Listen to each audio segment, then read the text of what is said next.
Ndiyavuya kakhulu ngokuchithwa kwesicelo sikagqirha.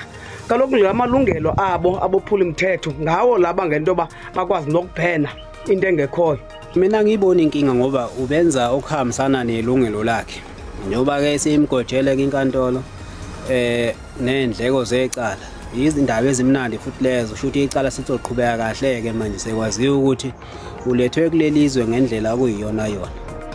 Mina ngoba bengivele ngilindele sekuthanti inkantolo ingafika imchithe ngoba abukho ubufakazi ophathekayo kwalento ayikhuluma ngayo ukuthi kwaba no wrong sekuthanti aboshwe. Vele izinto ayamanisa noma amacala ayamanisa nawo avela abucayi kakhulu so nje azikhala ngibona. Kahle inkantolo yamchitha. Umuntu uthanda nesigebengu nje isigebengu naye akaboshwe. Ayikho into ayikhuluma lo sisi la. Kwayena nje isigebengu akaphatha ejele.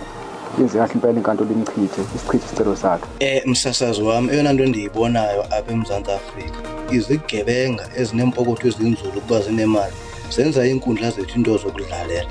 Benze kakuhle basikhabeso isicelo sakhe. Ayikho le into kudlala nje ngekhothi zethu nokuba ke enemali eninzi.